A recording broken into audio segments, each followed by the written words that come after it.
گمراہی میں پڑے ہوں کو سیدھا راستہ دکھانے والی کتاب، قارم ذلت میں پڑے ہوں کو اوج ثریا پہ پہنچانے والی کتاب، اللہ سے بچھڑے ہوں کو اپنے اللہ سے ملانے والی کتاب ہے۔ یہ کتاب ہدایت ہے۔ اس کی خوبصورت بات یہ ہے کہ اللہ رب العزت نے اس کا سمجھنا آسان بنا دیا ہے۔ کچھ کتابیں سمجھنی مشکل ہوتی ہیں، مگر اللہ تعالیٰ کا فرمان وَلَقَدْ يَسَّرْنَا الْقُرْآنَ لِلذِّكْرِ فَهَلْ مِن مُدَّكِرٍ، تحقیق ہم نے قرآن کو سمجھنے کے لیے آسان کر دیا ہے، کوئی تم میں سے سمجھنے والا؟ جو بندہ بھی قرآن پاک پڑھے گا، جیسا بیک گراؤنڈ ہوگا اس کو کئی مثالیں نظر آئیں گی۔ اگر کوئی ڈاکٹر گفتگو کرے تو اس کی گفتگو سے اندازہ ہوتا ہے کہ یہ میڈیکل سے تعلق رکھنے والا ہے۔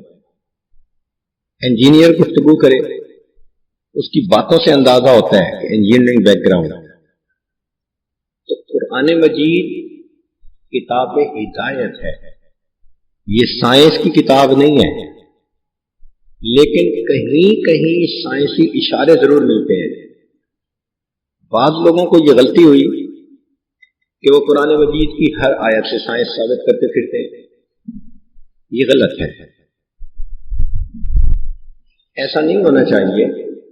ہاں، سائنسی اشارات کہیں کہیں ملتے ہیں جو قرآن مجید کی صداقت کی دلیل ہے۔ دو تین چھوٹی چھوٹی مثالیں جن کو ایک بچہ بھی سمجھ سکتا ہے۔ اللہ تعالیٰ قرآن مجید میں ارشاد فرماتے ہیں وَجَعَلْنَا مِنَ الْمَاءِ كُلَّ شَيْءٍ حَيٍّ، ہم نے پانی سے ہر چیز کو زندگی بخشی۔ تو جہاں بھی لائف ہوگی وہ پانی کی وجہ سے ہوگی، اس لیے انسان کی ڈی ہائیڈریشن ہو جائے تو وہ بھی مر جاتا ہے، پلانٹ اور درخت کی ڈی ہائیڈریشن ہو جائے تو پلانٹ بھی خشک ہو جاتا ہے۔ تو پانی زندگی کا جزو لازم ہے، اس کے بغیر زندگی کا تصور نہیں ہے۔ یہ عجیب بات ہے کہ ہوا زندگی کے لیے اتنی لازمی نہیں ہے۔ کچھ بیکٹیریا ایسا ہے، اینروبک بیکٹیریا، کہ اس کو ہوا کی ضرورت نہیں، اس کے بغیر بھی وہ زندہ رہتا ہے، ملٹیپلائی ہوتا ہے، مگر پانی کے بغیر کوئی چیز زندہ نہیں رہ سکتی۔ اب یہ 1400 سال پہلے فرمایا گیا جب سائنس کی بنیاد ہی نہیں تھی، اور کس ہستی نے کہا جو زندگی بھر کسی کے سامنے شاگرد بن کر نہیں بیٹھے، دنیا میں کسی ادارے میں نہیں پڑھا، ایک ایسی بات کہی۔ آسان نہیں ہے یوں کہہ دینا کہ ہر چیز کو پانی سے زندگی دی گئی۔ آج موسٹ ماڈرن سائنٹیفک ورلڈ ہے اور سائنسدان اس کی تصدیق کرتے ہیں۔ چنانچہ پچھلے دنوں مریخ پر مشن بھیجنے کی باتیں ہوئی کہ وہاں پر لائف ہے یا نہیں، تو پوری دنیا کے سائنسدان آپس میں مل بیٹھے، کرائیٹیریا کیا ہے، لٹمس ٹیسٹ کیا ہے کہ پتہ چلے کہ وہاں زندگی ہے یا نہیں۔ تو سب نے متفقہ فیصلہ کیا کہ پانی کو ڈھونڈو، اگر وہاں پانی کا مالیکیول مل گیا تو لائف ہوگی، اگر پانی کا مالیکیول نہ ملا لائف نہیں ہوگی۔ اتنی سائنسی ریسرچ کے بعد اس نتیجے پر پہنچے جو بات قرآن نے 1400 سال پہلے بتائی۔ وَجَعَلْنَا مِنَ الْمَاءِ كُلَّ شَيْءٍ حَيٍّ، ہم نے ہر چیز کو پانی سے زندگی بخشی۔ ایک فرانسیسی سیلر تھا، اس نے زندگی کے 45 سال سمندر کے اندر سفر کرنے میں گزار دی، مرچنٹ نیوی میں کام کرتا تھا، ریٹائر ہو گیا۔ اس نے کلمہ پڑھا تو کسی نے اس سے پوچھا کہ بھئی آپ نے کلمہ کیسے پڑھ لیا؟ کہنے لگا میں ریٹائرڈ آدمی تھا، وقت گزارنا مشکل تھا، میرا ایک دوست تھا جو عرب تھا اور کبھی کبھی اس سے میری چیٹنگ ہوتی رہتی تھی، میں نے اسے بتایا کہ میں ریٹائرمنٹ کی لائف گزار رہا ہوں، بڑا بور ہوتا ہوں، وقت کاٹنا مشکل ہوتا ہے. اس نے مجھے قرآن پاک کی انگریزی ٹرانسلیشن کاپی بھیجی. میں نے پڑھنی شروع کر دی. کہنے لگے ایک جگہ پہنچ کر اس میں سمندر کا تذکرہ تھا. اب سمندر کا تذکرہ چونکہ میری لائف کا ایکسپیرینس ہے، میں نے زندگی کے 45 سال ان جگہوں کو، ان کیفیات کو دیکھا ہے. تو میں نے جب غور کیا تو ایک ایسی بات کی گئی تھی کہ سمندر میں جس نے سفر کبھی نہ کیا ہو وہ یہ بات کر ہی نہیں سکتا. بات کیا تھی کہ اللہ رب العزت ایک جگہ کفار کے دل کے اندر جو ظلمت ہے، اندھیرا ہے، اس کے بارے میں فرماتے ہیں فی بحر لجی یغشاہ موج من فوقہ موج من فوقہ سحاب. سمندر میں ایک وقت ہوتا ہے کہ جب بالکل خاموش ہوتا ہے، سائلنٹ، اور ایک وقت ہوتا ہے کہ لہروں پہ لہریں، طوفان ہوتا ہے، اس کو ہائی ٹائیڈ ٹائم کہتے ہیں.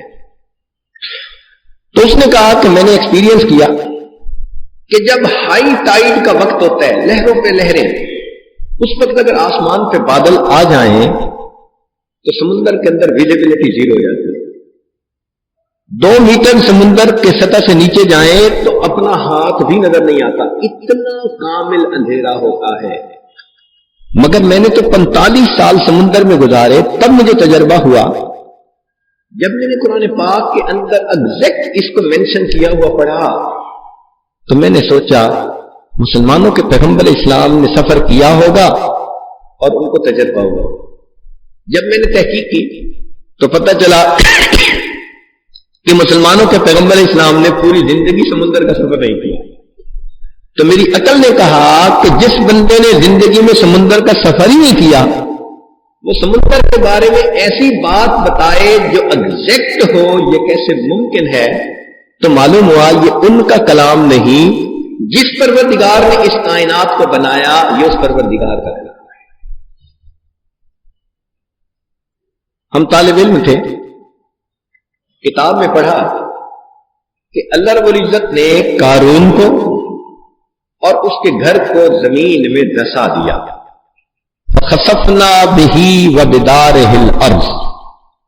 اللہ نے قارون کو اور اس کے گھر کو زمین میں دھسا دیا، اور کتابوں میں لکھا ہے کہ وہ قیامت تک دھستا جائے گا. اب ایک طالب علم ہونے کے ناطے ذہن میں خیال آیا کہ بھئی اگر وہ دھستا رہے، سپیڈ کتنی ہی تھوڑی ہو، تو زمین کا ڈایا میٹر تو محدود ہے، تو کبھی نہ کبھی دوسری طرف سے نکل آئے گا. اب چونکہ عقل چھوٹی تھی، تعلیم بھی نہیں تھی اتنی، اسکول کی ابتدا تھی، مگر خیال آتا تھا کہ کبھی تو دوسری طرف سے باہر نکلے گا. مگر کتابوں میں لکھا تھا کہ نکل نہیں سکتا. پھر ہم 6 7ویں میں پہنچے تو ہمارے استاد نے ہمیں نیوٹن لاز آف موشن پڑھائے. تو ہم بیٹھ کے کیلکولیشن کرنے لگے، اتنی تھوڑی سپیڈ سے اگر وہ جا رہا ہو اور لا آف موشن یہ ہے اور زمین کا ڈایا میٹر اتنا ہے تو اتنے سالوں بعد تو نکل آنا چاہیے دوسری طرف سے. کیوں نہیں نکلے گا سمجھ نہیں آتی تھی، مگر اپنے آپ کو ہم تسلی دے دیتے تھے کہ میں نہ سمجھ ہوں، چھوٹا ہوں، مجھے کیا پتا. تھوڑا اگلی کلاسیں بڑھی تو ایک دن ہمیں ہمارے ٹیچر نے پینڈولم کے بارے میں پڑھایا، پھر ایک دن اس نے مومنٹم کے بارے میں پڑھایا. تو اس دن اس نے ایک کوسچن دیا پوری کلاس کو جس نے ہمیں حیران کر کے رکھ دیا. ٹیچر نے کوسچن یہ دیا کہ فرض کرو تمہارے پاس ایک مشین ہے جو زمین کے سینٹر میں پورا سوراخ کر دیتی ہے، اوپر سے نیچے تک ہول ہے. اس کے اندر تم ایک سکہ ڈالتے ہو تو بتاؤ کہ وہ سکہ دوسری طرف سے نیچے کب نکلے گا. لو ہمارے ذہن میں تو پہلے سے یہ بات گردش کر رہی تھی. پھر ہم نے کیلکولیشن شروع کر دی کہ وہ سکہ اتنی تیزی سے جائے گا، اتنا اس کا ایکسلریشن ہے، اور ٹائم نکالنا تھا کہ اتنا سفر وہ کتنے وقت میں کرے گا. تو ہم نے کہا جی اتنے عرصے کے بعد نکل آئے گا. ٹیچر نے ساری کلاس کے لڑکوں کے جو جواب تھے ان پر کاٹا لگا دیا, سب غلط. ہم حیران کہ جی یہ تو نیوٹن لاز آف موشن سے ہم نے کیلکولیٹ کیا ہے. تو ٹیچر نے سمجھایا کہ دیکھو زمین کے سینٹر میں سینٹر آف گریوٹی ہے, کشش کا مرکز ہے. جب سکہ ڈالیں گے تو وہ کوئن نیچے کی طرف کھینچے گا, سپیڈ بڑھتی جائے گی.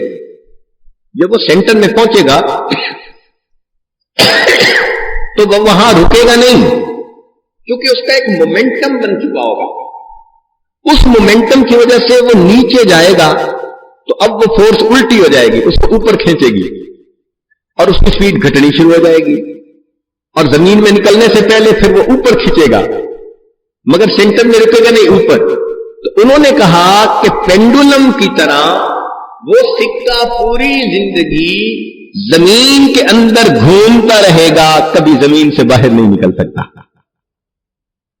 قرآن مجید نے 1400 سال پہلے کہہ دیا خسفنا بہی وبدارہ الارض.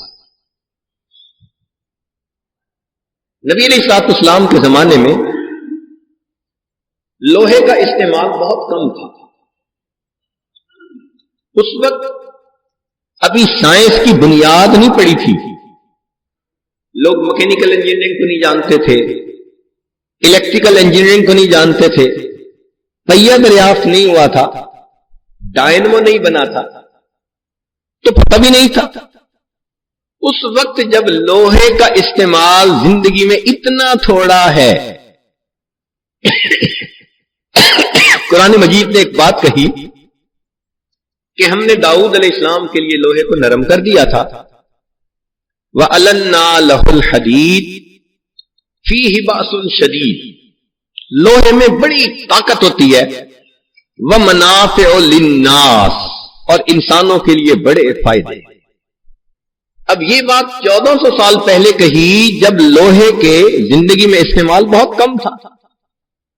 آج اس وقت موسٹ ماڈرن سائنٹیفک ورلڈ میں آپ آنکھوں سے دیکھ سکتے ہیں کہ جو ملک اسٹیل ٹیکنالوجی میں سب سے آگے ہے وہ پوری دنیا کے اندر ڈومینیٹ کر رہا ہے.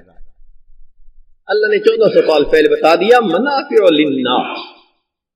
اب یہ تو ہمیں سمجھنا ہے نا کہ اللہ تعالیٰ نے تو ہمیں اشارہ دے دیا کہ تم منافع اٹھانا چاہتے ہو تو کیوں بھیک مانگتے ہو, کیوں لوگوں کی طرف دیکھتے ہو.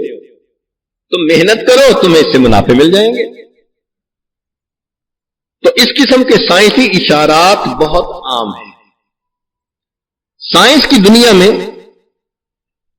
پچھلے 300 سال ایک تھیوری کا غلبہ رہا, اس کو کہتے ہیں Darwin theory, theory of evolution. اس نے یہ کہا کہ انسان بندر سے بنا ہے, لب لباب, چمپینزی سے انسان بنا ہے. کیونکہ چمپینزی اور انسان کے درمیان بہت تھوڑے پروٹین کا فرق ہے, ایک جیسے ہیں تقریباً. تو اس نے کہا پہلے پانی تھا, پھر اس سے مچھلی بنی, پھر پرندے بنے, پھر فلاں بنا, پھر بنتے بنتے چمپینزی بنا, بنمانس بنا, پھر بنمانس سے انسان.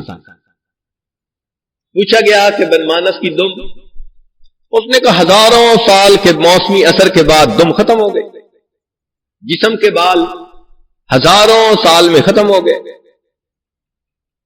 پوچھا کہ بھئی چمپینزی میں تو عقل نہیں ہوتی اور انسان کے اندر تو عقل ہے, اور جب ٹائم اس کا لیا گیا, ٹائم ٹیسٹ جس کو کہتے ہیں, تو انسان کے ذہن میں برین کے ایوالو ہونے کا ٹائم سب سے تھوڑا ہے.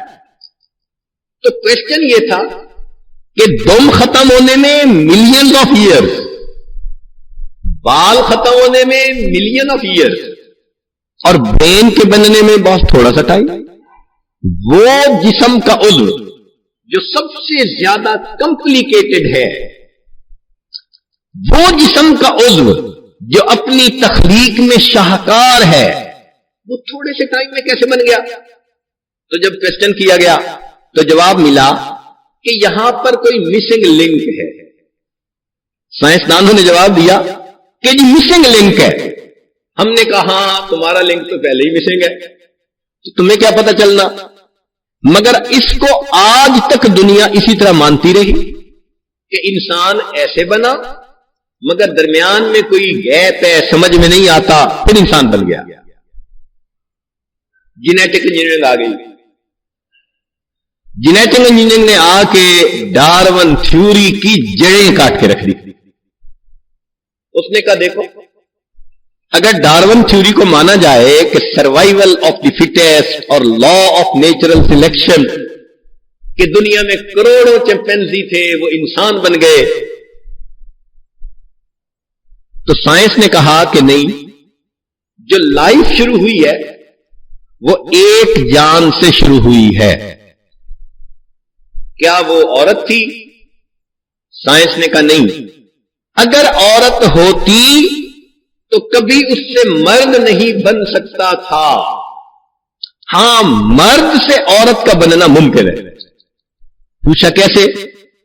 تو سائنس نے ثبوت دیے، پروف دیے. انہوں نے کہا دیکھو مرد کے اندر بھی کروموسوم ہوتے ہیں اور عورت کے اندر بھی کروموسوم ہوتے ہیں 23. عورت کے اندر کروموسوم ایکس ایکس ہوتے ہیں اور مرد کے اندر کروموسوم ایکس وائی ہوتے ہیں. جب دونوں آپس میں ملتے ہیں تو ایکس ایکس جدا ہو جاتے ہیں، سپریٹ ہو جاتے ہیں، ایکس وائی جدا ہو جاتے ہیں، تو 4 بن جاتے ہیں حصے. اب چاروں حصے میں سے 2 حصے ایک دوسرے سے دوبارہ ملتے ہیں.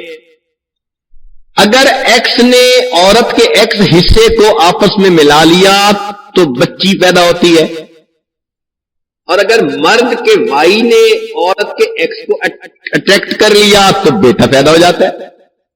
چنانچہ سائنس نے ثبوت دیے ٹیسٹ ٹیوب بیبی کے ذریعے.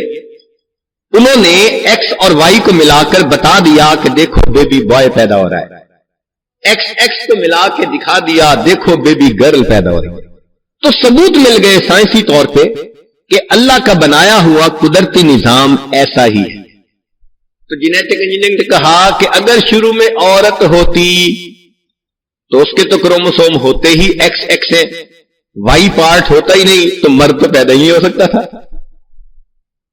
ہاں اگر مرد ہو شروع میں تو ایکس وائی سے ڈبل ایکس والا بندہ عورت پیدا ہونا یہ آسان کام ہے.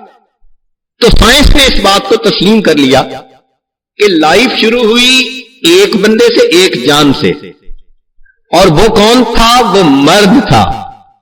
پھر اس مرد سے اس کی عورت بنی، پھر عورت اور مرد کے ذریعے انسان آگے دنیا میں پھیل گئے. اب ذرا قرآن مجید کی آیت سن لیجئے اور خود غور کیجئے کہ کتنی خوبصورتی سے اللہ نے اس راز کو کھولا ہے. یا ایھا الناس اتقوا ربکم الذی خلقکم من نفس واحدہ، وہ ذات جس نے تمہیں ایک جی سے پیدا کیا. 1400 سال پہلے بتایا جا رہا ہے کہ دیکھو لائف کا آغاز کیسے ہو رہا ہے. الذی خلقکم من نفس واحدہ، جس نے ایک جی سے تمہیں پیدا کیا. وخلق منہا زوجہا، اور اللہ نے اس سے اس کا جوڑا بنایا، بیوی بنائی. وبث منہما رجالا کثیرا ونساء، پھر ان دونوں کے ذریعے اللہ نے مردوں اور عورتوں کو دنیا میں پھیلا دیا. وہ جو سائنس کی دنیا آج مان رہی ہے، قرآن کریم نے اس کا اشارہ 1400 سال پہلے کر دیا. ایک چھوٹی سی مثال اور عرض کر کے پھر بات آگے بڑھاتے ہیں. جب ہم یونیورسٹی میں پڑھا کرتے تھے تو دہریے قسم کے لڑکے سوال کرتے تھے یہ کیا بات ہوئی، مسلمان نیک عمل کرے تو دنیا میں بھی اجر ملتا ہے، آخرت میں بھی ملے گا، اور کافر اگر نیک عمل کرے تو دنیا میں تو اجر مل جائے گا اس کو، کہ اللہ تعالیٰ رحمان ہے، محنت کو ضائع نہیں ہونے دیتے، آخرت میں اس کو اجر کوئی نہیں ملے گا. تو وہ اس پہ سوال کرتے تھے کہ ایسا کیوں ہے. کیونکہ ہم چھوٹے تھے، جواب تو آتا نہیں تھا، تو ہم نے اپنی طرف سے ایک دلیل گھڑی جواب دینے کے لیے۔ میں نے لڑکے کو کہا کہ اچھا آپ ایسا کرو کہ 5 ڈجٹ لکھو 00۔ اس نے 0000 لکھ دیا۔ میں نے کہا اب اس کے شروع میں 1 لگا کے 4 0 لگا دو۔ اس نے ایسا کر دیا۔ میں نے کہا اس کی ویلیو کتنی؟ کہتے 0۔ اور اس کی ویلیو کتنی؟ 10,000 اور 100,000۔ میں نے کہا کیا مسئلہ، یہ بھی 5 ڈجٹ، یہ بھی 5 ڈجٹ، جتنا ٹائم اس میں لگا اتنا ٹائم اس میں لگا۔ آپ کہتے ہو اس کی ویلیو 0 اور اس کی ویلیو 100,000 ہے، 1 لاکھ ہے، کیوں نا انصافی ہے؟ کہنے لگا اصل وجہ یہ ہے کہ پہلے کے اندر ساری زیروز تھی تو ویلیو 0 آئی، اور دوسری میں شروع میں 1 ڈال دیا تھا تو ہر 0 نے 1 کی ویلیو کو بڑھا دیا۔ ہم نے کہا یہی فرق ہے کہ کافر اس 1 اس اکیلے اللہ کی توحید کا اقرار کرنا بھول جاتا ہے اور 0 لگا دیتا ہے تو اس کی ساری ڈیجٹ ہی 0 ہو گئی، اور مومن اللہ پر ایمان لے آتا ہے، اللہ کی توحید پر، اس کا ایمان اس کی ویلیو ہے۔ لیکن اس بات کو تقویت پھر ذرا بعد میں ملی، وہ اس طرح کہ ہم نے ویٹ کا فارمولا پڑھا۔ ویٹ کا فارمولا ہے W = M × G، کہ وزن کسی چیز کا بھی نکالنا ہو تو اس کی ماس کو گریویٹیشنل فورس کے ساتھ ملٹیپلائی کر دو۔ فرض کرو کہ میرا وزن زمین کے اوپر 100 کلو ہے، اگر مجھے آپ چاند پر لے جائیں تو وہاں پر میرا وزن رہ جائے گا مشکل سے 40 kg۔ سیم آدمی، وجہ کیا کہ وہاں گریویٹیشنل فورس تھوڑی ہے۔ اگر مجھے مریخ پر لے جائیں تو میرا وزن وہاں آئے گا 400 kg۔ فرض کرو، کیوں؟ اس کی گریویٹیشنل فورس بہت زیادہ ہے زمین سے۔ اگر مجھے آپ خلا میں لے جائیں، اسپیس میں لے جائیں، تو میرا وزن ہوگا 0 kg۔ تو سیم بندہ دنیا میں 100 kg، چاند پر 40 kg، مریخ پر 500 kg اور خلا کے اندر 0 kg۔ تو پوچھو کہ بھائی اس کا وزن کدھر غائب ہو گیا؟ وہ کہیں گے جی کہ اسپیس کے اندر گریویٹیشنل فورس 0 ہوتی ہے، جب 0 سے کسی چیز کو ملٹیپلائی کرتے ہیں تو اس کا جواب 0 ہوتا ہے۔ جب ہم نے سائنس کا یہ مسئلہ پڑھا تو ہمیں اپنا ایک مسئلہ کلیئر ہو گیا۔ ہم نے کہا کہ اس کا مطلب یہ کہ مومن جو کام کرتا ہے نیکی کا، اس کے دل میں ایمان کی گریویٹیشنل فورس ہے، اللہ رب العزت کے ساتھ محبت کی ایک گریویٹیشنل فورس ہے۔ لہذا قیامت کے دن جب اعمال کو تولیں گے تو اعمال کا وزن ہوگا، اور کافر تو ایمان لاتا ہی نہیں، تو اس کی گریویٹیشنل فورس کتنی ہوئی؟ لہذا اس کے دنیا میں زمین اور آسمان کے خلا کو بھرنے کے برابر بھی اعمال ہوں گے، تو جب 0 سے ملٹیپلائی کریں گے تو کیا بنے گا؟ اب یہ تو قدرت کا بنایا ہوا قانون ہے، سیدھی بات سمجھنے والی ہے۔ قرآن مجید نے 1400 سال پہلے کہہ دیا کہ یہ نہیں کہ ہم کافروں کے عمل تولیں گے نہیں، فرمایا قیامت کے دن کافروں کے عمل دیکھیں گے، لیکن فلا نقیم لہم یوم القیامت وزنا، وزن ہی نہیں ہوگا، بے وزن ہو جائے گا۔ تو عام آدمی جب قرآن مجید پڑھتا ہے اور اس میں یہ چیزیں دیکھتا ہے تو حیران ہوتا ہے، دل گواہی دیتا ہے کہ واقعی یہ اللہ رب العزت کا کلام۔ شاہ ولی اللہ مدد دہلوی رحمۃ اللہ علیہ نے لکھا ہے کہ قرآن مجید کو سمجھنے کے 2 لیول ہیں۔ ایک عوام الناس کا لیول، میرے اور آپ کے لیے سمجھنے کا لیول، یہ اتنا ہے کہ ہمارے سامنے کوئی قرآن پڑھ رہا ہو تو ہمیں پتہ چلے فلاں قوم کا تذکرہ ہو رہا ہے، جنت کا تذکرہ، جہنم کا تذکرہ، فلاں کام کرنے کا، فلاں سے منع کیا گیا۔ یہ فرسٹ لیول آف انڈرسٹینڈنگ یہ عام بندے کے لیے ہے، اور اس کو اللہ نے بہت آسان کر دیا۔ ایک ہے ہائر لیول آف انڈرسٹینڈنگ، وہ علماء کا ہے کہ وہ ایک آیت کو پڑھیں اور اس میں سے مسائل کو ایکسٹریکٹ کریں، انڈیوس کریں۔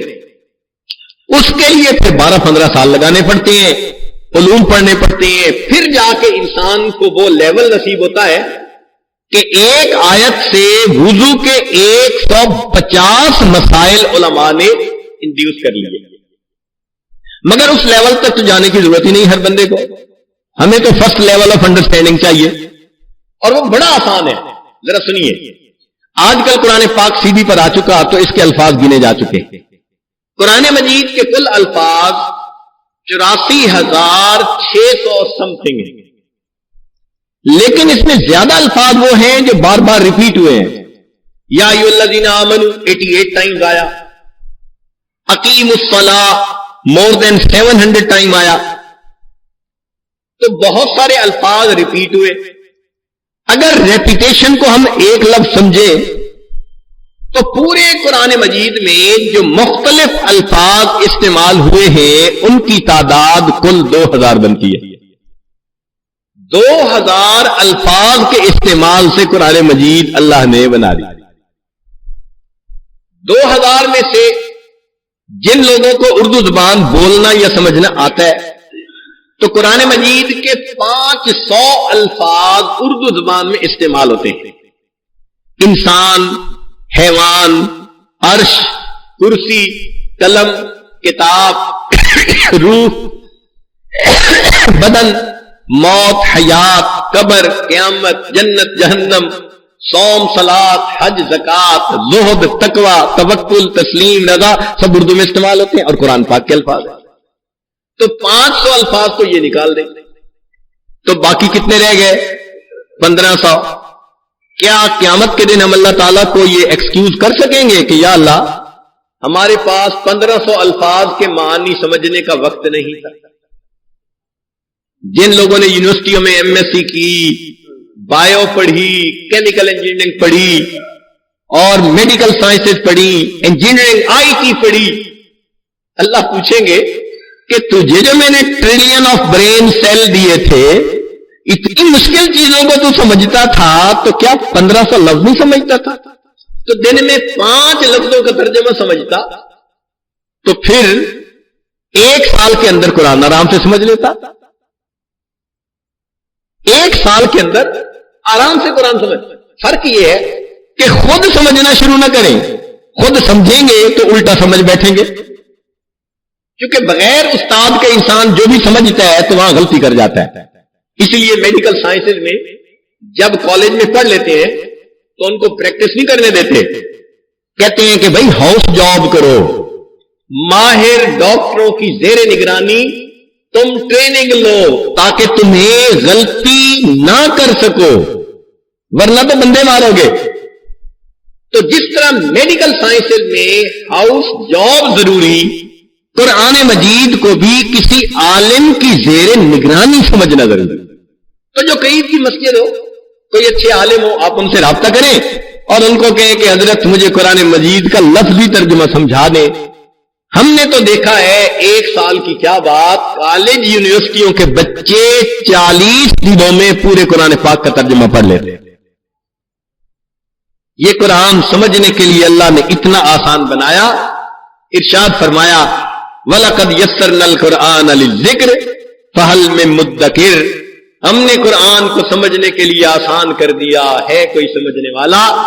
آج کی اس مجلس میں ہم دلوں میں یہ عہد کریں، ہم اللہ رب العزت کے قرآن کو سمجھنے کے لیے اپنے وقت کو فارغ کریں گے، علماء سے ہم رابطہ کریں گے، اور 1 گھنٹہ نہیں، آدھا گھنٹہ صحیح اگر ڈیلی ہم دینا شروع کر دیں گے تو ایک وقت آئے گا ہم قرآن پڑھ رہے ہوں گے، ہمیں معانی کا پتہ چلے گا ہمارا پروردگار ہمیں کیا فرماتے ہیں، کیا مزہ آئے گا قرآن مجید پڑھنے کا. اللہ تعالی ہمیں یہ نعمت آسانی سے عطا فرمائے.